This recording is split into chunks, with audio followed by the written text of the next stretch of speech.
Varahi silver jewellery ఇప్పుడు మన Varahi silks KPHP store first floor లో గ్రాండ్ ఓపెనింగ్ జరగబోతుంది.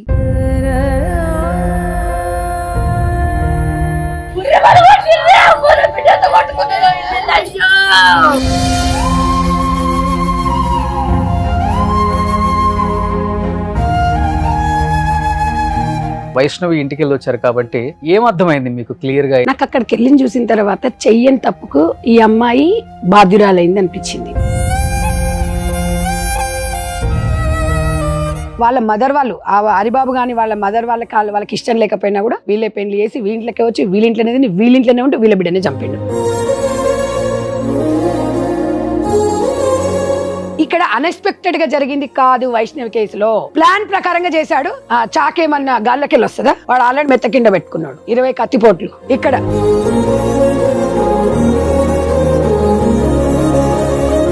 మళ్ళీ కత్తి మొత్తం ఇక్కడ ఇగో ఇక్కడ కడుపుల వాడు కన్న తండ్రి. లవ్ అని వచ్చిండా, ఓ చేంజ్ చేయించారు, ఒక బండి, ఒక 5 లక్షలు ఇచ్చారు. వాళ్ళ ప్రాణాలు ఎంత అండి? వాళ్ళు డైలీ వైజ్ చేసుకునే వాళ్ళు.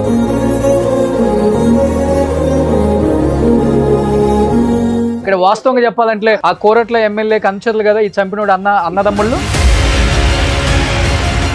ఇప్పుడు కొత్త చట్టాలు తెచ్చుకుందామా? కొత్త ఏమొద్దు, ఉన్న చట్టాలని ఎందుకు ఇంప్లిమెంటేషన్ చేయలేకపోతుంది సమాజం? కేంద్ర ప్రభుత్వం ఏం చేస్తుంది అని అడుగుతున్నా. ప్రజ్వల్ గౌడ్ ఉన్నాడు కదా, కుమార్ స్వామి వాళ్ళ అన్న కొడుకు. జడ్జెస్ గానీ అడ్వకేట్స్ గానీ అతను బయటికి తెప్పించే ప్రయత్నం అయితే చేయొద్దన్నారు ఎవరు. మరి వాళ్ళందరూ సెంట్రల్ మినిస్టర్ కదా, వాళ్ళ పెదనాన్న. అలాంటి చట్టాలు నిజంగా రావాలి. మీరు నమ్మరు, వాళ్ళిద్దరు అరెస్ట్లు అయిన తర్వాత హై సొసైటీ పీపుల్ ఉంటారు చూసారా, వాళ్ళకి ఒక భయం. ఏది చచ్చిపోయినానండి 90 రోజుల్లో బయటకు వచ్చేస్తారా, మళ్ళీ ఇప్పుడులాగా పెళ్లి చేసుకోవచ్చు, గోదాన్ని చంపొచ్చు, మళ్ళీ పోవచ్చు, మళ్ళీ 90 రోజుల్లో రావచ్చు. ఈ చట్టం కాకుండా అరే ఉచ్చబోసుకునేప్పుడు కూడా పక్కన మనిషి లేకపోతే వాడికి వణుకు రావాలి, అలాంటి చట్టం రావాలి. అలవాళ్ళలో అమ్మాయి తల్లి ఒప్పుకోలేదని చెప్పేసి లవరు ఆ పిల్ల కలిపి ఆ అమ్మాయి తల్లిని చంపేసి ఇంట్లో శవాన్ని పెట్టేసి ఆ ఇంట్లోనే సంసారం చేస్తున్నారంట. దరిద్రపు అనకూడదు, దరిద్రపు ఉండనే అది. నేను చెప్తున్నాను, సమాజంలో మార్పు మనం తెచ్చుకోపోతే రేపు మన ఇంట్లో జరుగుతుంది, మీ ఇంట్లో జరుగుతుంది. ఇది జరగకుండా అట్లీస్ట్ కొంతవరకు ఆపుకోవాలంటే మనం మారాలి. Hi hello, welcome to Suman TV. నేను మీ Roshan. So first of all అంటే ఇప్పుడు మెసేజ్లు ఇస్తే తీసుకునే వాళ్ళు అయితే ఎవరు లేరు ఈ సమాజంలో. అది మటుకు ఫుల్ క్లారిటీ వచ్చేసింది. అంటే ఒకటి చెప్తే మేము వినేది ఏంట్రా, మీ మెసేజ్ ఎవరికి కావాలరా అనే స్థాయికి వెళ్ళిపోయింది సమాజం.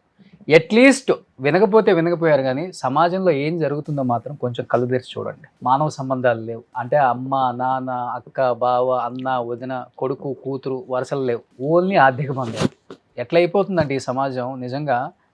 ఒకవైపు నార్త్ కల్చర్ మనకు కూడా వచ్చేసింది, చంపుకోవటాలు, చంపించటాలు, పగలు తీర్చుకోవటాలు. నిజంగా మన తెలుగు స్టేట్స్ ఒకప్పుడు ఉమ్మడి ఆంధ్రప్రదేశ్ ఉన్నప్పుడు ఎలా ఉండేది అంటే క్రైమ్ చాలా తక్కువనే చెప్పుకోవచ్చు ఆ టైంలో.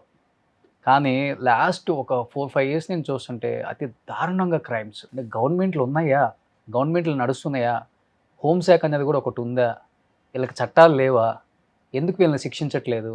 నిజంగా సౌదీ అరేబియా లేకపోతే దుబాయ్లలో ఉన్న చట్టాలు ఖచ్చితంగా మన ఆంధ్రప్రదేశ్ తెలంగాణకు కూడా రావాలనిపిస్తుంది ఇప్పుడున్న క్రైమ్స్ చూస్తుంటే. అంతే దారుణంగా ఉన్నాయి క్రైమ్స్. అండ్ రీసెంట్గా ఆ అమ్మాయి వైష్ణవిని అతి దారుణంగా కడుపుతో ఉన్న అమ్మాయిని కూడా చంపారు కోరుట్ల నియోజకవర్గం మాదాపూర్లో.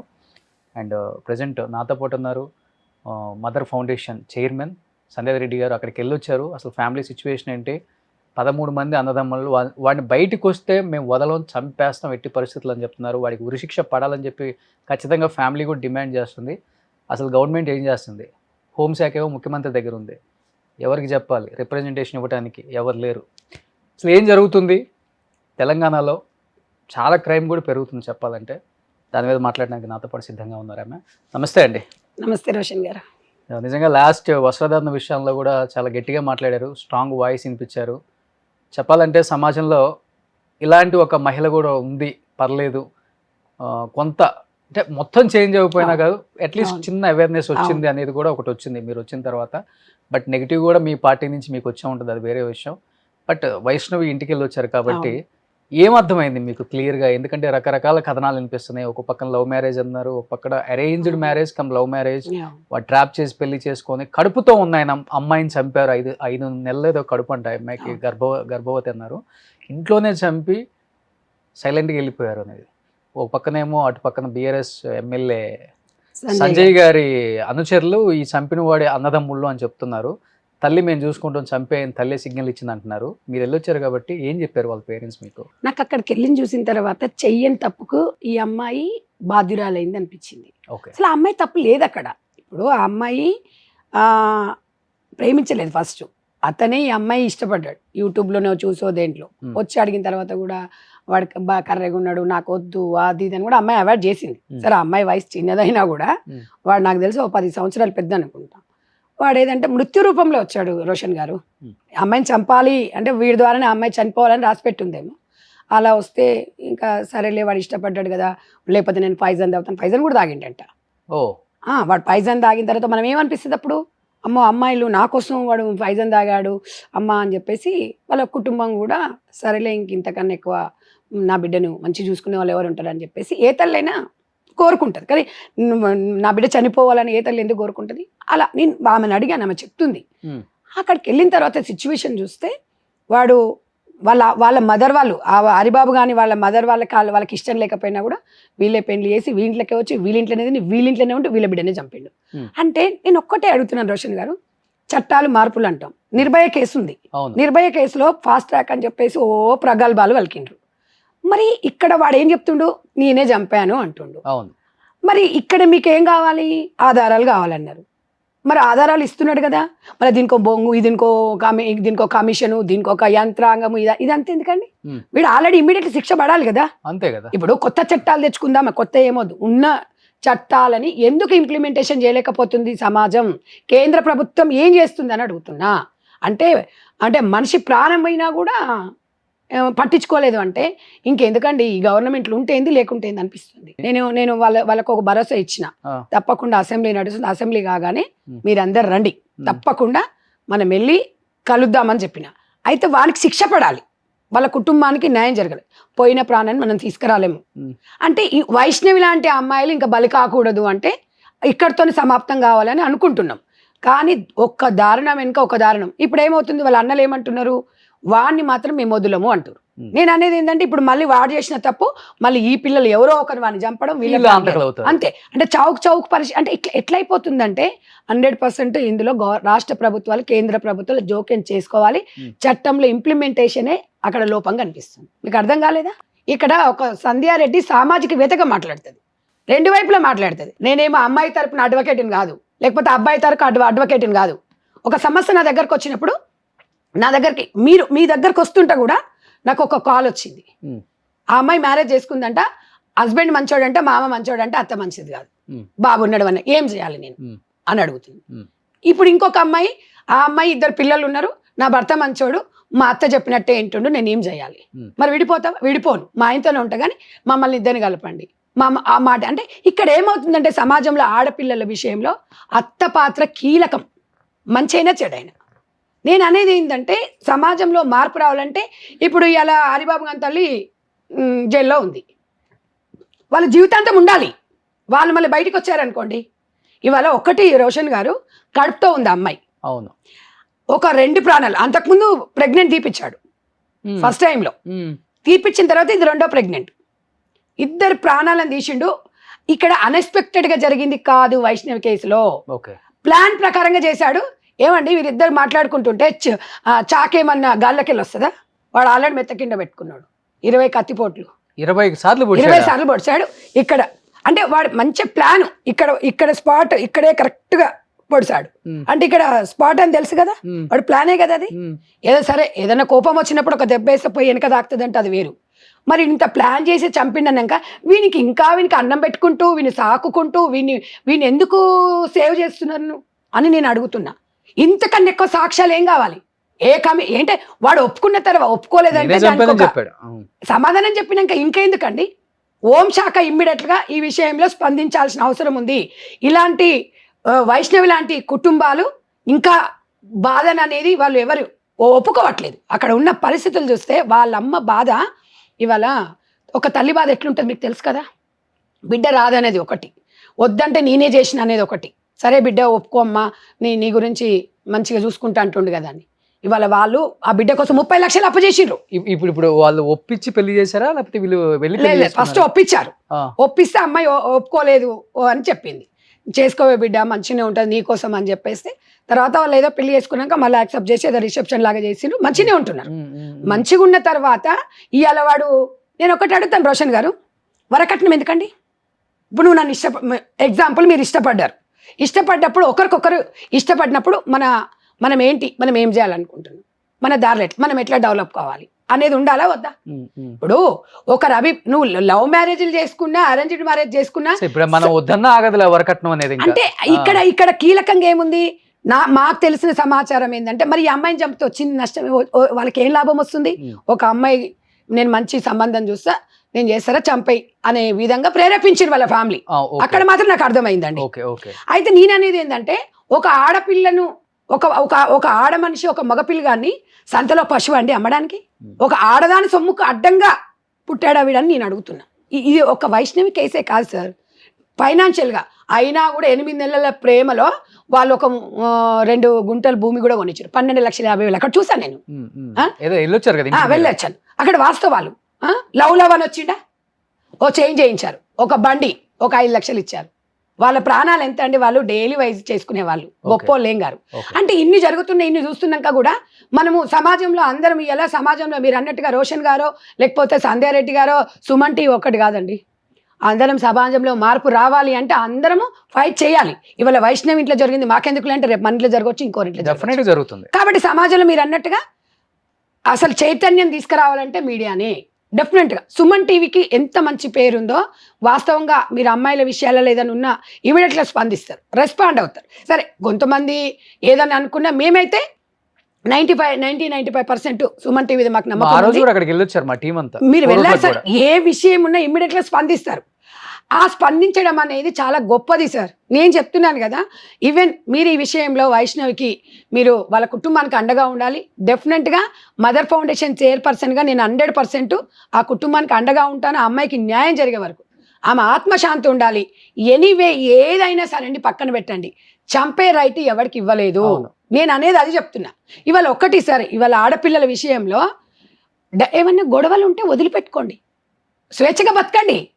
మరి ఇప్పుడు సినిమా యాక్టర్స్ కానివ్వండి, ఎడ్యుకేటెడ్ ఉన్న వాళ్ళందరూ డైవర్స్ తీసుకుని హ్యాపీగా బతుకుతున్నారు. మరి గ్రామీణ ప్రాంతాలలో ఎందుకు ఇవి జరుగుతున్నాయంటే ఎడ్యుకేషన్ ఒకటి, తల్లిదండ్రుల అంటే ప్రెషర్ కూడా కొంచెం ఉంటుంది. నేను అనేది అందే, చుట్టుపక్కల ఏమనుకుంటారు, నేను అదే చెప్తున్నాను రోషన్ గారు.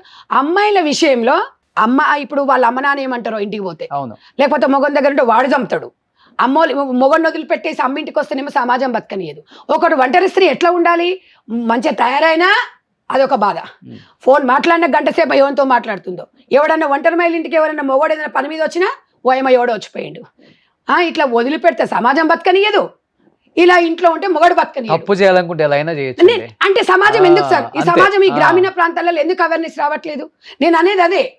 నేను అదే చెప్తున్నా, ఆడపిల్లల కళ్ళ తల్లిదండ్రులకు ఎవరి గురించి మీరు ఆలోచించకండి. అసలు లోకల్ ఎమ్మెల్యే పట్టించుకునేవాడండి వాస్తవంగా మాట్లాడుకుంటే. వాస్తవంగా కరప్షన్ మీద పెట్టిన ఫోకస్ డెవలప్మెంట్ మీద పెట్టేవాడు ఉన్నాడు, లేకపోతే ఓటర్స్ మీద పెట్టేవాడు ఉన్నాడా? ఇప్పుడు మేము వెళ్ళి ఓట్లు అడగడానికి వస్తాడు, మళ్ళీ 5 సంవత్సరాల తర్వాత. ఒకటే సార్ నేను అనేది ఏంటంటే, కనీస భద్రత భరోసా కల్పించండి.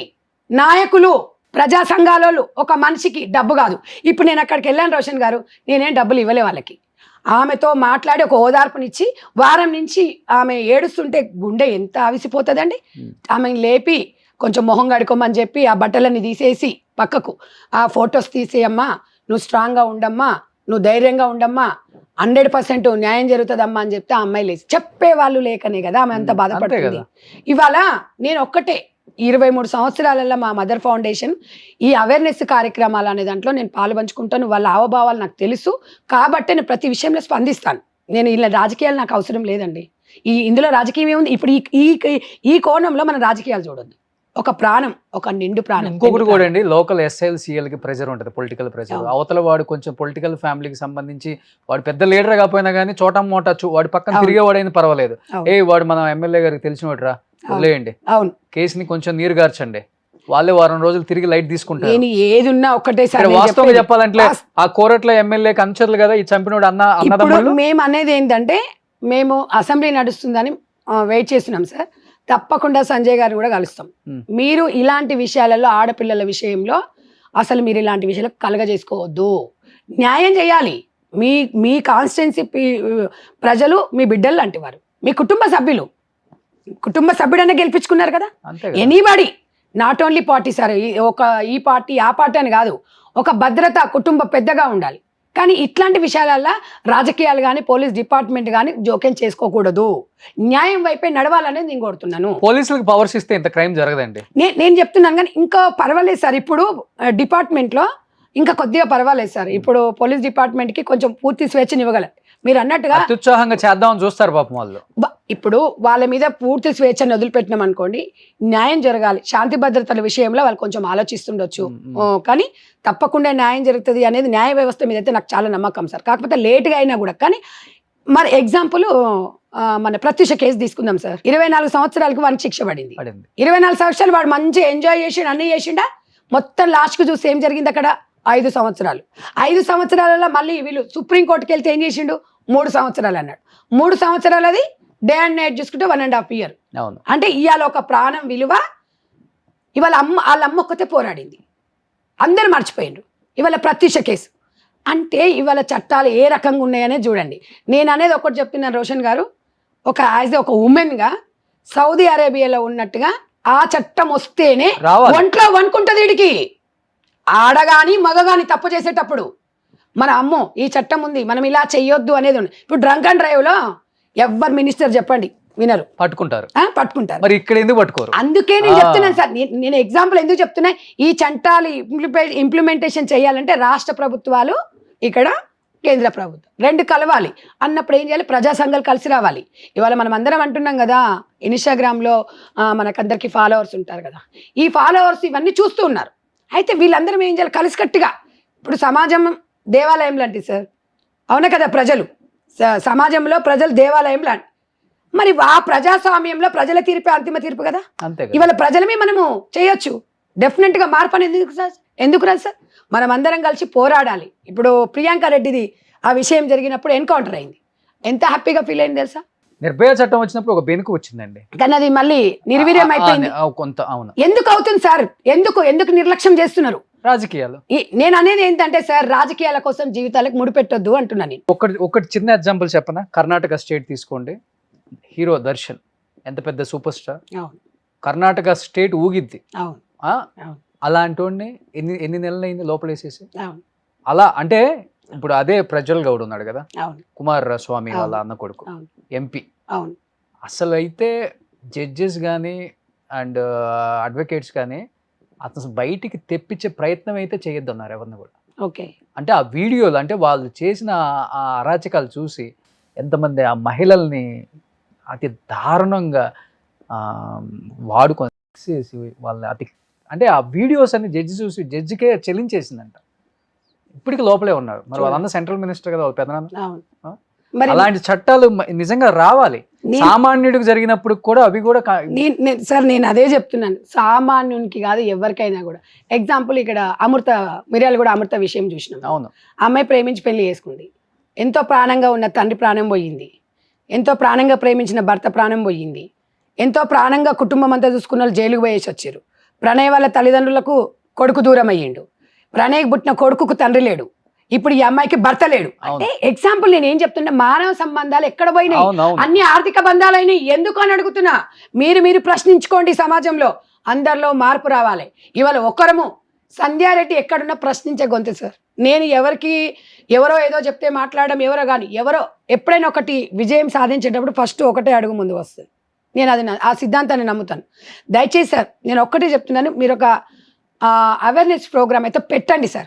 ఎందుకు అంటే రోషన్ గారు, నేనైతే మీకు చేతులెత్తి నమస్కరిస్తాను. ఎందుకు చెప్తున్నా అంటే అది కేవలం ఒక మీడియాతోనే అవుతుంది.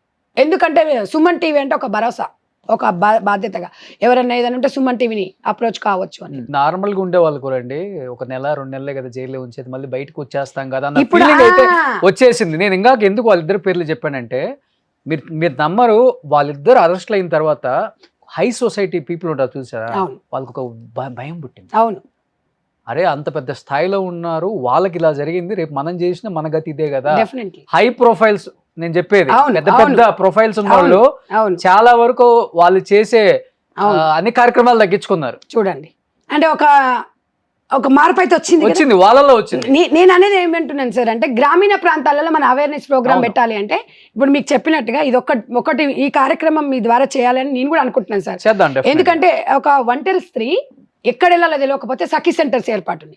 అసలు సఖీ సెంటర్కి వెళ్తే వీళ్ళకి ఒక షెల్టర్ ఇస్తారు. ఎవరికి పుట్టినింటిని వాళ్ళు మెట్టిన గొడవలు అయినాయి అనుకోండి, సఖీ సెంటర్లో పోయి షెల్టర్ ఇస్తారని ఎంతమందికి తెలుసా అండి? అవును, ఇప్పుడు ఇక్కడ ఉంది, చాలా మందికి తెలియదు కదా. మరి తెలియాల్సిన బాధ్యత ప్రచారంలో ఉందా లేదా చెప్పండి. అంటే నేను అవేర్నెస్ నేను అన్నది ఈ చట్టంలో. ఇప్పుడు వాడు హరిబాబు గారు ఏమనుకున్నాడు, హరిబాబు కాదు నాకు తెలుసు ఒక 7-8వ క్లాసులో కూడా చెప్తాడు, మర్డర్ చేసి 90 రోజులు మళ్ళీ వస్తాడు, వాడు ప్రూఫ్ అయినప్పుడు చూద్దాం, ఎప్పుడో ఏముంది రెండో పెళ్లి చేసుకుంటాడు. వాళ్ళ అమ్మ చెప్పిందే ఇది, 90 రోజులు రా మేము తీసుకొస్తాం, నువ్వు నీకు మళ్ళీ పెళ్లి చేస్తాం. అంటే ఎంత ఈజీగా అయిపోయింది చట్టం అంటే మీరు చెప్పండి. ఇక ఇది వాస్తవాలు నేను అక్కడ తెలుసుకున్నాను. వాళ్ళ నాన్నకి కళ్ళు కల్పించావంట. ఇప్పుడు ఆ అమ్మాయి యూట్యూబ్ నడిపిస్తే నెలకు 30,000 పడుతుంది. ఆ 30,000 నాన్న నీకు 3 నెలల తర్వాత నేను కళ్ళు ఆపరేషన్ చేపిస్తా అని అన్నాడంట. నాకు తర్వాత ఒక ఆలోచన వచ్చింది సార్, ఒకవేళ అతనికి ఏదన్నా నా ద్వారా నా ట్రస్ట్ ద్వారా నేను డెఫినెట్గా నేను ఆదుకుంటా. ఎందుకంటే నేను చేయాల్సిన నాకు ఆ అమ్మాయిని చూసినప్పుడు వాళ్ళ అమ్మ చెప్తుంది, అమ్మ నాకు 30,000 పడ్డాయి, 15,000 పడ్డాయి, నిన్ను మంచిగా చూసుకుంటేనే. వాళ్ళ అమ్మ ఆరోగ్యం బాగుండదంట, నేను మంచిగా చూసుకుంటేనే. అమ్మాయి ఏం చెప్తుంది తెలుసా, 2 కొడుకులు ఉన్నారమ్మా, నువ్వు బాధపడకమ్మా, ఏడవకమ్మా, ఆరోగ్యం ఖరాబ్ లేదు, నాకు నా బిడ్డనే కొడుకు, నా బిడ్డని. అంటే ఎంత ప్రేమ పెంచుకుంది. ఆ ప్రేమలో నేను కూడా ఒక ఆడదాన్ని కాబట్టి అంత బాధపడుతున్నప్పుడు కన్నీళ్ళు రాకపోతే ఏమొస్తాయి రోషన్ గారు? బాధ అనేది ఉండదా? అట్లీస్ట్ ఎంత మానవ మృగానికైనా వస్తుంది. కానీ ఆ ముండా కొడుకనికి మాత్రం హ్యాపీగా చంపిండు, హ్యాపీగా పొద్దుగాల పళ్ళు తోకొని వాడు వెళ్ళిపోయిండంటే వాడు మనిషి కాదు. నైట్ చంపారంట, 2 గంటలకు వచ్చిందంటే సార్. వాళ్ళ అమ్మ రాగానే ఏం చేసిరంటే, ఏమయ్యా సౌండ్ వస్తుంది లే అని భర్తని లేపిందంట. వైష్ణవ వాళ్ళ అమ్మ పేరు రాణి. లేపగానే పోయి డోర్ కొట్టిరంట.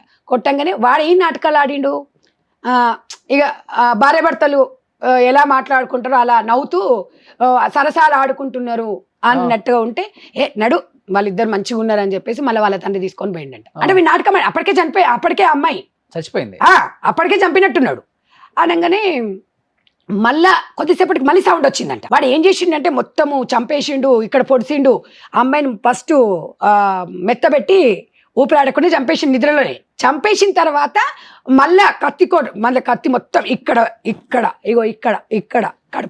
కడుపుల వాడు కన్న తండ్రి బిడ్డకి, అవునా, ఇంకొక 4-5 నెలలు అయితే. అంటే ఇంత జరిగినోని వాడికి ఏదంట డిహైడ్రేషన్ అయిందట, వాడిని హాస్పిటల్ అట, వాడు పడుతున్నాడు. షూట్ చేసి పడేయాలి సార్ ఇలాంటి వాళ్ళను. కాకపోతే చట్టాలు అనేది మన చేతిలోకి తీసుకోలేదు. ఇంకా వాడిని మనం ఎందుకు ప్రశ్నించాలి? కానీ ఏ మాట కామాట అండి, అంటే మీరు కొంచెం రాజకీయాల్లో కూడా ఉన్నారు కాబట్టి, ఇప్పుడు 2 తెలుగు రాష్ట్రాలలో ఎంతమంది ముఖ్యమంత్రులు పరిపాలించారు, రకరకాల పార్టీలు మారిపోయినాయి. హోంశాఖ పెట్టుకున్న ముఖ్యమంత్రి అయితే ఎవరు కనపడలే నాకు, రేవంత్ రెడ్డి గారు తప్ప. ఎందుకంటే హోంశాఖ అంటే ఒక భరోసా సామాన్యుడికి. మనకి ఇబ్బంది లేదు, గవర్నమెంట్ అంటే ఒక భరోసా, ముఖ్యమంత్రి గారు అంటే ఒక భరోసా, ఓకే. కానీ హోంశాఖ అంటే కూడా ఒక భరోసా.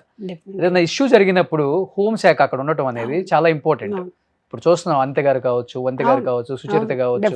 ఇక్కడ గవర్నమెంట్ వచ్చినప్పుడు 2 సార్లు ఏం లేదు సార్. ఇప్పుడు గవర్నమెంట్ లో ఉన్న వాళ్ళు ఒక భరోసా కల్పిస్తే రిప్రజెంట్, ఇప్పుడు మీరు హోమ్ మినిస్టర్కి వెళ్ళి ఇవ్వచ్చు, మీరు ముఖ్యమంత్రికి వెళ్ళి వస్తారా?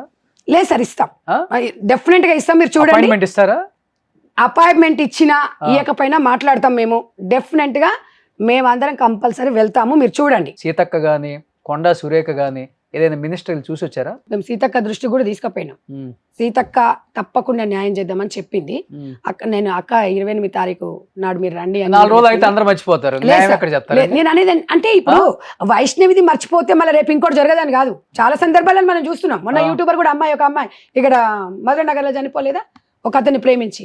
ఇవి జరుగుతున్నప్పుడు వాళ్ళకి అంటే ఈజీగా వాడు బయటికి కూడా వచ్చేసిండంట అప్పుడే. అంటే ఈజీగా ఆ బెయిల్ అనేది రాకుండా చూడాల్సిన బాధ్యత అనేది ఏదో ఒకటైతే అంటే రౌండ్ టేబుల్ సమావేశం అయితే జరగాలి సార్. ఇప్పుడు మహిళా సంఘాలలో ఉంటారు, ఒక అనుభవజ్ఞులు ఉంటారు, ఒక ప్రజా సంఘాలలో ఉంటారు, అందరూ కూర్చొని ఇది అందరి ఇష్యూ, ఇది నాట్ ఓన్లీ వైష్ణవి కుటుంబం, అదొక్కటి మనం గుర్తుపెట్టుకోవాలి. డెఫినెట్గా ఇవాళ ఇంకా ఇప్పుడు మొన్న మహిళా కమిషన్ కూడా లేదు, మేము అదే చెప్పాము, మాజీ మహిళా కమిషన్ అయినా వెళ్దాం, తన దగ్గరికి వెళ్దాం, తన దృష్టికి తీసుకెళ్దాము, ఎందుకంటే వాళ్ళు ఏదో 10 రోజులైన తర్వాత ఏదో కర్మ అది ఇది ఉంటుంది అని చెప్పారు, తప్పకుండా వెళ్దాం అని చెప్పాను. అండగా అందరం రావాలి. ఇవాళ నేను అనేది ఎక్కడండి వచ్చేది, ఇప్పుడున్న రాజకీయ నాయకులకి పబ్లిసిటీ మీద ఉన్న పిచ్చి ప్రజల మీద ఉందా అండి? వాస్తవంగా చెప్పండి మీరు. నేను అనేది సార్, బాధ్యత కొన్ని చూస్తుంటే బాధ అనిపిస్తుంది. ఇప్పుడు మేము గట్టిగా మాట్లాడాము ఇంకో ఏంది మీరు కూడా మాట్లాడుతున్నారు అని అంటారు. మీరు కూడా మాట్లాడుతున్నారంటే ఏం చేస్తాం, ఇంకో లోపల నుంచి వచ్చేస్తుంది బాధంగా. అసలు ఎన్ని చూస్తున్నాం సమాజంలో. నిజంగా సార్ నేను అనేది ఏంటంటే, ఈ మార్పు ఎప్పుడు వస్తుంది అనేది ఎక్కడి నుంచి స్టార్ట్ అవుతుంది. ఇలాగే మనం ఇట్లా అంటే సంఘటనలు జరిగినప్పుడు ప్రశ్నించుకుంటూ మాట్లాడుకుంటూ 2 రోజులు ముగిసిపోవడం అనేది, అసలు ఎన్ని సంఘటనలు జరుగుతాయి. ఈడంగా ఒకటి జరగక ముందుకి ఈడంగా ఒకటి జరుగుతుంది అంటే, ఇప్పుడు దీనికి అన్నిటికీ కేంద్ర ప్రభుత్వం స్పందించాలి. నేను ఒక్కటి చెప్తున్నాను, ఇప్పుడు చట్టాల ఇంప్లిమెంటేషన్ ఎవరు సార్? కేంద్ర ప్రభుత్వమే కదా. వాళ్ళు ఎందుకు స్పందించట్లేదు? ఇంతమంది ఎంపీలు ఉన్నారు. ఇవాళ మనము డెఫినెట్గా రాష్ట్ర ప్రభుత్వంతో సఖ్యతతో నుండి ఇవి అసలు ఏం జరుగుతుంది రాష్ట్రంలో అనేది, ఏదైనా సరే ఆకలి ప్రాణం ఈ 2 ముఖ్యం. ఇప్పుడు ఉన్న వాళ్ళే పీకేది ఏం లేదు, మళ్ళీ డీలిమిటేషన్ వచ్చి మళ్ళీ 60 మంది పెరుగుతారంట రేపు, చూద్దాం. మళ్ళీ వాళ్ళు ఇస్తే కానీ పగలు తెస్తారు. ఏముందండి, అక్కడ 88 ఇక్కడ 60 అంట. బాగా నీట్గా దోచుకోండి అయ్యా, సరిపోవట్లేదు మాకు, మీరు కూడా వచ్చి దోచుకోండి అని అంటుంటుంది సార్. నిజంగా అసలు సమాజం ఎక్కడ పోతుందంటే, మీరు మాట్లాడుతుంటే నాకు అసలు ఇక మాటలు రావట్లేదు. నిజంగా చెప్తున్నా, సమాజం నేను ఎప్పుడైతే మాట్లాడలేదండి. లేదు నిజంగా ఈ మధ్య జరుగుతున్న సంఘటనలు చూసి అసలు ఏంటి ఇంత పిచ్చి లైట్ తీసుకుంటుంది. అంటే పబ్లికే కదా, మనం కూడా, మేము కూడా ఓటర్స్మే కదా, ఓటేసి గెలిపించుకోవాలి కదా. అరే వీళ్ళు ఏదో చేస్తారని కదా మార్పు తీసుకొచ్చేది. దేనికండి మార్పు కోరుకునేది? దేనికి? మార్పు రావాలి. డెఫినెట్గా మనం అందరం అనుకుంటే మాత్రం డెఫినెట్గా 100% వస్తుంది సార్. నేను చెప్తున్నాను కదా, ప్రతి ఒక్క వ్యక్తి దీనిపైన మనం పోరాడాలి, మన హక్కులను మనమే పోరాడి తెచ్చుకోవాలి. ఇంకా ఈ టైం ఆసన్నమైంది. చిన్న పిల్లలు 6-7 క్లాస్కి, నేను మొన్న చూశాను ఎక్కడో 10th క్లాస్ అంట అబ్బాయి, ఆ అబ్బాయికి లవర్ అంట. రీసెంట్లీ ఒక 4-5 డేస్ బ్యాక్ ఆ అమ్మాయి ఇన్స్టాగ్రామ్ ఫ్రెండ్, 10th అండి, ఇంకా ఎగ్జామ్స్ రాయలే. ఆ అమ్మాయి ఎక్కడికో రమ్మన్నదంట, ఈ అబ్బాయి ఎక్కడికి వెళ్ళాడు, అక్కడ ఏదో ఫోటోలు సెల్ఫీలు దిగుతుంటే వాళ్ళ ఫ్రెండ్ ఎవరంట, వీడు ఇంకో ఫ్రెండ్ని తీసుకొని పోయాడు. వాడెవడో చేసిన దానికి ఫ్రెండ్స్ లాగా పోయేసి వాడు అక్కడ పోయేసి ఏం చేయండి చనిపోయాడు. ఏదో ఫోటోలు దిగుతుంటే స్కిప్ అయిపోయి దాంట్లో పడినాడు. ఏది చచ్చిపోయినానండి, 90 రోజుల్లో బయటకు వచ్చేస్తావరా, మళ్ళీ ఇప్పుడులాగా పెళ్లి చేసుకోవచ్చు, దాన్ని చంపొచ్చు, మళ్ళీ పోవచ్చు, మళ్ళీ 90 రోజుల్లో రావచ్చు. ఈ చట్టం కాకుండా అరే ఉచ్చబోసుకునేప్పుడు కూడా పక్క మనిషి లేకపోతే వాడికి వణుకు రావాలి. అలాంటి చట్టం అదే అంటున్నా, రావాలంటే మరి మేము మార్పు తీసుకొద్దాం రండి. ఏందండి ఇష్టానికి చంపేసి 90 రోజుల్లో మళ్ళీ వద్దాం, బెయిల్ వచ్చేస్తుంది. ఆ బెయిల్ రాకుండా వాడికి అంటే ఇంకా అసలు బెయిల్ దగ్గర కాదు, అసలు ఇలాంటి విషయాల్లో రాజకీయ నాయకులు కానివ్వండి, పెద్ద వక్తలు కానివ్వండి, ఎవరు కూడా అసలు జోక్యం చేసుకోవద్దు ఈ విషయంలో. అప్పుడే మార్పు వస్తుంది సార్. నేను ఒక్క పార్టీ గురించి కాదు, రాజకీయ నాయకులు, పెద్ద మనుషులు అమ్మాయి విషయంలో నాకు తెలిసి కొంతమంది ఉన్నారు సార్, అమ్మాయిల విషయంలో రారు. రేవంత్ అన్నకు ఒకటే చెప్తున్నా, అన్న దయచేసి తెలంగాణ రాష్ట్ర ప్రజలకి, ఒక మహిళలకు ఒక భరోసాను కల్పించండి, భద్రత కల్పించండి. మనము మీరు మాకు ఏమి ఇస్తారా ఏమి అని సెకండరీ, ఒక మహిళ వైపు చూడాలి అంటే ఒంట్లో వణుకు రావాలి మగాడికి. ఒకవేళ మగాడిని ఏదైనా చేయాలని ఒక ఆడపిల్ల అనుకున్నప్పుడు ఒక చట్టం ఉందనేది వాళ్ళకు కూడా తెలియాలి. ఇవన్నీ చట్టాలున్న ఇంప్లిమెంటేషన్లో కూడా లోపం ఉంది. ఆ లోపాలు సరిదీసుకోవాల్సిన బాధ్యత పోలీస్ శాఖ మీద ఉంది, రాష్ట్ర ప్రభుత్వం మీద ఉంది. నేను ఒక్కటే కోరుకుంటున్నాను, ఇవాళ మన సమస్యకు పరిష్కారం కావాలి. ఇక్కడ ఎవరిని నిందించడం, ఎవరెవరిని మనం నిందించట్లేదు. ఇప్పుడు మీరు కానీ మనం కానీ బాధతో మాట్లాడుతున్నాయి, లేకపోతే మనం ఏదో ఇందులో మనకి మాట్లాడంగానే మనం ఏదో ఓట్లు వేస్తారు గెలుస్తాము అనే విషయం కాదు. బాధ నాకు బాధ అనిపిస్తుంది. ఒక మగ పిల్లగాడు అయి ఉండి ఇవాళ రాష్ట్రంలో ఇంత జరుగుతున్న, ఇంత ఆలోచిస్తున్నారంటే మీలాగా అందరూ స్పందించి నిజంగా స్పందిస్తే తప్పకుండా మనం ఏదైనా సాధించవచ్చు అనేది చెప్తున్నాం. ఇప్పుడు ఈ సంఘటన మర్చిపోయే ముందే మళ్ళీ ఇప్పుడు అలవాళ్ళలో అమ్మాయి తల్లి ఒప్పుకోలేదని చెప్పేసి లవరు ఆ పిల్ల కలిపి ఆ అమ్మాయి తల్లిని చంపేసి, ఏది కన్న తల్లిని దరిద్రపు అనకూడదు, దరిద్రపు ఉండనే అది చంపేసి ఇంట్లో శవాన్ని పెట్టేసి 1 year. దానిపైన బండలు మంచిగా మార్బుల్స్ ఆ వేసేసుకొని ఇంట్లోనే ఉంటుంది. ఆ ఇంట్లోనే సంసారం చేస్తున్నారంట. ఇక ఇప్పుడు మానవ సంబంధాలు ఎక్కడున్నాయి చెప్పండి. అది మళ్ళీ పోయి కేసు పెట్టింది. మళ్ళీ కేసు పెట్టి మమ్మ కనిపించట్లేదు. కనిపించట్లేదు. అంటే ఇందులో 1 year ప్రపంచం అంతా ఎతికేసి పాపం వాళ్ళు, చూడండి అమ్మ ఎక్కడ కనిపించలేదమ్మా మీ ఇంట్లో ఎక్కడన్నా దాక్కుంది అని చూడండి అమ్మని పాపం వాళ్ళు వచ్చి ఆ, చూస్తే కింద ఇంట్లో కిందనే శవం అయింది ఉంది. తల్లి. అంటే ఇప్పుడు ఇంటి దొంగని ఈశ్వరుడు పట్టడు అన్నట్టుందా. అలాంటి వాళ్ళను వాస్తవంగా వాడు మగోడు గాని ఆడపిల్ల గాని ఎవరైనా ఎన్కౌంటర్ చేయాలి. అది తల్లిని చంపింది అంటే ఇంకా సమాజం మీద తనకు బాధ్యత ఎక్కడ ఉంటుంది సార్. రేపు మొగుడు చంపుతుంది ఏముంటుంది. నేను అదే అంటున్నా ఇప్పుడు హరిబాబు విషయంలో వాడు బయటకు వస్తే ఆడు సొంతం భార్యనే చంపి కడుపులో ఉన్న పిల్లనే చంపినోడు రేపు తల్లిని కూడా చంపొచ్చు. ఎందుకు చంపడు సార్? ఒకసారి చంపినోడు ఇదే కదా అనుకుంటాడు. ఇప్పుడు అంటారు కదా ఏయ్ నీ అమ్మ దీన్ని చంపాలే, ఇప్పుడు 10 మందిని చంపినా అదే శిక్ష, ఇంకొకరిని చంపిన ఒక్కరిని చంపినా అదే శిక్ష. మీరు ఇక్కడ అనేది ఏంటంటే సార్ ఆ మర్డర్లలో కూడా కొన్ని ఉంటాయి. అంటే అన్ఎక్స్పెక్టెడ్ గా జరిగేటివి, వాంటెడ్లీ జరిగేదానికి. ఇప్పుడు ఏదో సరే ఏదో ఆవేశంలో ఒక దెబ్బ కొడితే ఏదో పడ్డాడు అనేది కాదు. వీడు పక్కడ్బంది 1 week నుంచి ప్లాన్ చేస్తున్నాడంట అమ్మాయిని చంపడానికి. అసలు యాక్చువల్ వాళ్ళ అమ్మ నైట్ పూటనే మంగళవారం చంపాడు, సోమవారం నాడు అమ్మాయి ప్రెగ్నెంట్ ఉంది కాబట్టి అక్కడ వాళ్ళనే పడుకున్నారంట. అక్కడ వాళ్ళ తల్లిదండ్రులు, ఇక్కడ వీళ్ళిద్దరు పడుకున్నప్పుడు అమ్మాయిని ఒక్కటే వాళ్ళకు ఏదో వాటర్లో ఇచ్చాడంట సార్ మత్తు. వాడు హాస్పిటల్లో వేస్తాడు కదా, ఆ తాగి బాగా నిద్ర వస్తుందంట వాళ్ళకి. ఈ పిల్లను లోపలికి వెళ్దాం రా అంటుండంట బెడ్రూమ్లకి. ఈ పిల్లనేమో నీ మత్తులో ఉంది కదా, అమ్మాయి కూడా ఇచ్చాడు. అయితే అక్కడ వాళ్ళ అమ్మ చెప్తుంది అయితే నేను రాను నేను రాను అని చెప్పేసి అమ్మాయి అంటుందంట. అసలు అదే రోజు చనిపోవాల్సింది అమ్మాయి.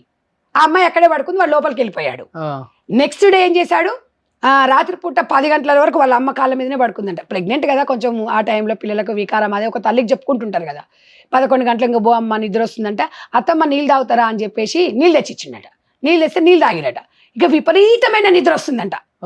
ఇక నిద్ర వస్తుంటే ఈ అమ్మాయి కూడా ఇక మనం వద్దు చిట్టి ఇక్కడ పడుకోవద్దు, అమ్మాయి పేరు చిట్టి, మనం లోపల వండుకుందామంటే అప్పటికి వాళ్ళ అమ్మ అన్నదంట ఎందుకమ్మా ఇక్కడ వండుకోండి కూలర్ గాలి ఉంది అంటే లేదమ్మా అన్నే వండుకుంటామని. లేకపోతే ఆ అమ్మాయి ఇక్కడ వండుకుంటే బతికేదేమనిపించింది. అంటే వానికి అక్కడ భయం ఎక్కడుంది చూడండి. వాడు ఎంత నటనండి. ఇంట్లో చంపడం, వాళ్ళ పెట్టిన తిండి తిని వాళ్ళ ఇంటికి వచ్చి వాళ్ళ బిడ్డను చంపి ఇంతమంది అన్నదమ్ముళ్ళ సమక్షంలో పండుగలు అయితే అందరు తలా ఒక డ్రెస్ తెస్తారంట. ఇంకా ఇంతకన్నా 13 మంది అన్నదమ్ములు వాళ్ళు అసలు ఫుల్ వాళ్ళ కోపం చూస్తుంటే వాడిని అయితే నేను చెప్తున్నా కదా సార్, ఒకవేళ వాడికి చట్టపరంగా బయటికి ఇట్లా వచ్చింది అనుకో, వాడికి ఒకవేళ ఇక మనకున్న చట్టాలు ఉన్నాయి కదా 90 రోజుల బెయిల్ రావాలని, ఒకవేళ ఆడు బయటకు వస్తే మాత్రం వాళ్ళైతే ఉంచారండి. నేనే అంటే వాళ్ళ ఆవేశం చూస్తే అనిపించింది. అన్నలతో అందరితో మాట్లాడి 2 అన్నలకు చెప్పిన, సొంతం అన్నలకు చెప్పిన, వద్దు బిడ్డ మీరు వాడి మీద కక్ష తీర్చుకో ప్రయత్నం చేయకండి, చట్టాన్ని మీరు చేతిలోకి తీసుకోకండి. ఎందుకు అంటే మీకు ఇద్దరికి కుటుంబాలు ఉన్నాయి, పిల్లలు ఉన్నారు, వాళ్ళ 2 అన్నలకు. మీ భార్య వాళ్ళు ఇబ్బంది పడతారు. చావుకు పరిష్కారం కాదు, అందరం కలిసి మనం పోరాడదాం. ఇలాంటిది ఏ సిచ్యువేషన్ రావద్దని క్లియర్గా చెప్పొచ్చిన సార్ నేను. ఎందుకంటే ఆవేశం ఉంటుంది. మా చెల్లెని అంటుండు, వాడు చిన్న అయితే అంటుండు, నా చెల్లెనే పోయినాక నేను ఎందుకు మేడం అంటుండు. వాస్తవం. అంటే ఆ చెల్లెని అంత ప్రేమించిండ్రు వాళ్ళ అన్నదమ్ముల పిల్ల 13 మంది అన్నదమ్ములు. నేనేమంటున్నా అంటే వదిలేయండి, వదిలేస్తే డైవర్స్ లేవా సార్? వాడు ఇంకో పెళ్లి చేసుకోవచ్చు కదా అని నేను అంటున్నా. మీరు చావు పరిష్కారం ఎట్లా అవుతుంది? ఇష్టం లేకపోతే వదిలిపెట్టండి, ఎవడు మన తల్లిదండ్రుల్లో కూడా మార్పు రావాలి. పిల్లలకు నచ్చకపోతే కూర్చొని మాట్లాడండి. ఎస్పెషల్లీ రూరల్ ఏరియా నేను చెప్తున్నా. అమ్మా మరి చేతులు జోడించి నమస్కారం చేసి చెప్పుకోవచ్చు అందరికి. పిల్లలకి అబ్బాయికైనా అమ్మాయికైనా నచ్చకపోతే కూర్చోబెట్టి మాట్లాడండి. పిల్లలున్నా పర్లేదు, ఎవరు బతుకోవాలి బతుకుతారు. సొసైటీలో చాలా ఆపర్చునిటీ ఉంది. స్టార్ట్అప్ కంపెనీలు వచ్చినాయి, రకరకాలుగా చదువు ఉంటే ఏదైనా చేసుకోవచ్చు. డిగ్రీ చదువుకున్న వాళ్ళు కూడా బతికేస్తున్నారండి. వాళ్ళ పిల్లలు చదివించుకుంటారమ్మా. మీరు చుట్టుపక్కల అనుకుంటారు, రిలేటివ్స్ అనుకుంటారు, మీ అక్క బావ మీ అన్న వదిన ఏమనుకుంటారు. ఇవన్నీ వద్దు. వాళ్ళ ప్రాణంతో ఉంటే మీ కళ్ళ ముందు ఉంటే హ్యాపీగా ఉంటే చాలు. వద్దు అలాంటి లైఫ్లు. అవునండి. తర్వాత వాళ్ళు చచ్చిపోయిన తర్వాత ఇవాళ ఎట్లా బాధపడుతుందేమో. అసలు బాధ మామూలుగా కాదు. నాకు అన్నం ఎవరు పెట్టుకొస్తారు, నా బిడ్డ అమ్మ అని ఎవరు పిలుస్తారు, ఇంట్లో మొత్తం గజ్జల సప్పుడు అవుతుంది. ఆమె మాట్లాడుతుంటే గుండె తరకపోతుందండి. వాళ్ళు ఇంకొకటి ఏంటంటే శవం అని చెప్పి అక్కడ ఆ బొందగడ్డ మీద వాళ్ళు అదేశారు. అంటే మా చెల్లెకి అసలు సార్ మీరు అలాంటివి చూసినప్పుడు ఎంత బాధేస్తారు చెప్పండి. నేను అనేది ఏంటంటే ఏదున్నా చంపడాలనేది అతి పెద్ద నేరం. అవును. అరే మీకు ఇష్టం లేకపోతే వదిలిపెట్టండి, మీ బతుకులు మీరు బతకండి. నేను తల్లిదండ్రులు కూడా ఒక్కటే చెప్పాలనుకుంటున్నాను సార్, మీ బిడ్డ మీకు బరువు కాదండి. వాడు సరే వాడు వదిలిపెట్టినా కూడా మన బిడ్డ ఎప్పుడు మనకు బరువు కాదు. మన బిడ్డ తప్పు చేయని ఒప్పు చేయని సరిదిద్దాల్సిన బాధ్యత తల్లిదండ్రులది. Definitely. ఎస్పెషల్లీ మగపిల్లల కన్నా తల్లిలకే చెప్తున్నా నేను. డెఫినెట్ గా కాబట్టి సుమన్ టీవీ ద్వారా నేను కోరుకోవడం ఏంటంటే అందరూ కలిసి ఈ సమాజంలో ఈ మార్పు తీసుకురావాలి. చట్టాలు ఇంప్లిమెంటేషన్ చేయాలంటే అందరి బాధ్యత ఉంది. అవును. ఎప్పటికప్పుడు మీ చుట్టుపక్కల ఇలాంటి వాడు కనిపించింది అనుకోండి, ప్రశ్నించండి. ఇంకొక దౌర్భాగ్యం అండి, పక్కింట్లో ఏమైనా అవుతుందంటే ఫస్ట్ వీడియోలు తీస్తారు. ఆపరండి. సమాజం మీరు చూస్తున్నారా? మొన్న ఒక ఆమెని నడి రోడ్డు మీద స్కూటీ మీద పోతుంది. అది ఎక్కడో జరిగిందో సార్, మొన్న నేను చూశాను. చుట్టుపక్కల అందరూ ఉన్నారు, వీడియోలు తీస్తున్నారు. అందరు కలిసి 10 మంది కలిసి అంతే ఆగడా సార్ వాడు? ఎందుకు ఆగడం? కానీ మరి ఎందుకు సమాజం ఎందుకు ఇట్లా ఆలోచిస్తుంది? రావాలి, మార్పే సమాజం. నేను అందుకే చెప్తున్నాను సార్, గవర్నమెంట్ల వల్ల, రాజకీయ నాయకుల వల్ల అవును మార్పు రాదు. సమాజానికి నేనైతే మెసేజ్ అయితే ఇవ్వను. కొన్ని వేల ఇంటర్వ్యూలు చేసి ఉంటాను, నేను మెసేజ్ అయితే ఇవ్వను. ఎందుకంటే మెసేజ్ ఇస్తే తీసుకునే స్టేజ్లో ఎవరు లేడు. నేను చెప్తున్నాను, సమాజంలో మార్పు మనం తెచ్చుకోపోతే రేపు మన ఇంట్లో జరుగుతుంది, మీ ఇంట్లో జరుగుతుంది, మీ పక్కింట్లో జరుగుతుంది, ఎవడింట్లో అయినా జరుగుతుంది. ఇది జరగకుండా అట్లీస్ట్ కొంతవరకు ఆపుకోవాలంటే మనం మారాలి. మెసేజ్ ఇవ్వట్లా, మనం మారి మనం మార్చుకున్నాం ఈ సమాజాన్ని. నాయకులు మార్చదు. ఓట్లు ఎప్పుడు వస్తారు, ఓట్లు వేయించుకుంటారు, శుభ్రంగా వాళ్ళు ఏం చేసుకోవాలో వాళ్ళు చేసుకుంటారు. 50 పెట్టామా 100 ఎట్లాగాలి, 100 పెడితే 200 ఎట్లాగాలి. వాళ్ళ కాన్సెప్ట్ వాళ్ళదే, వాళ్ళతో మనకు సంబంధం లేదు. అట్లీస్ట్ సమాజంలో మనం ముందడుగేసి మన సమాజాన్ని మనం మార్చుకుందాం. అట్లీస్ట్ ఇలాంటి జరగకుండా ఆఫ్ చేద్దాం. అది మనం రిక్వెస్ట్ చేస్తున్నాను అందరినీ. డెఫినెట్గా ఇలాంటి కార్యక్రమాలు ఎన్నో చేయడానికి నేనైతే పూనుకున్నాను. అండ్ డెఫినెట్గా సమాజంలో జరిగే ప్రతిదీ కూడా మీకు ఇట్లాంటి ప్రాబ్లం ఉన్నా కానీ కింద స్క్రీన్ మీద కనిపించిన నెంబర్కి కాల్ చేయొచ్చు. అయితే సంధ్యారెడ్డి గారి త్రూ ఎంతోమంది భర్తలను వదిలిపెట్టిన ఆడవాళ్ళు కూడా ఉన్నారు. వాళ్ళకు కూడా ఆమె ఎంతో ఉపాధినిస్తుంది. అండ్ సఖీ సెంటర్స్ కానీ, లేకపోతే ఆమె ఎంతోమందికి కుట్టు మిషన్లతో మిషన్స్ కుట్టి నేర్పించుకోవడం, వాళ్ళ బట్టలు కుట్టి వాళ్ళ పిల్లల్ని ఉపాధి పోషించుకునే స్థాయికి కూడా తీసుకొచ్చారు. ఆమెను కూడా కాంటాక్ట్ అవ్వచ్చు. సొసైటీలో చాలా ఉన్నాయమ్మ. ఎవ్వరు కూడా నిరాశ పడి భర్తల దగ్గర ఉండో, లేకపోతే హస్బెండ్స్ అయినా సరే ఎవరు కూడా ఇబ్బంది పడకుండా ఎవరి పని వాళ్ళు చేసుకోవచ్చు హ్యాపీగా. సో సమాజంలో అయితే మార్పు రావాలి, మెసేజ్లు వద్దు మనకి అంతే. సో ఇదే కోరుకుంటున్నాను సంధ్యారెడ్డి గారు. Thank you. అట్లీస్ట్ మీలాంటి ఒక ఉమెన్ ఇంట్లో అన్ని చక్కదిద్దుకొని బయటకు వచ్చి వీటి మీద కూడా ఫైట్ చేస్తూ ఎన్నో కార్యక్రమాల్లో ఈ మధ్య నేను చూస్తూనే ఉన్నాను. వాయిస్ అనేది గట్టిగా వినిపిస్తున్నారు, వినిపించాలి. అట్లీస్ట్ రాజకీయ నాయకులు, మహిళా రాజకీయ నాయకురాళ్ళు, మేము మంత్రి అయితే బాగుండు, మా చుట్టూ ప్రోటోకాలు, లేకపోతే ఒక 10 మంది గన్మెన్లు ఉంటే బాగుండు, ఆ బిల్డప్, ఆ హవా, మేము ప్రమాణ స్వీకారం చేసేటప్పుడు కేకలు ఇస్తే బాగుండు అనే వాళ్ళని చూసాం. కానీ పదవి వచ్చినా రాపోయినా ఇప్పుడు గవర్నమెంట్ మీదున్నా మీరు ఫైట్ చేస్తున్నారు. ఏ పదవి అక్కర్లేదు, ఈ పదవి నాకు చాలా సాటిస్ఫాక్షన్ ఇచ్చింది. ఒకరికి మంచి చేయాలన్న ఒక ఆలోచన అనేది అందరికి రాదండి, మీకు వచ్చింది. సో ఇది కంటిన్యూ చేయండి. Thank you so much. Thank you sir. Thank you. Suman టీవీలో మీ పర్సనల్ అండ్ బిజినెస్ ప్రమోషన్స్ కోసం కింది నెంబర్కి కాంటాక్ట్ చేయండి.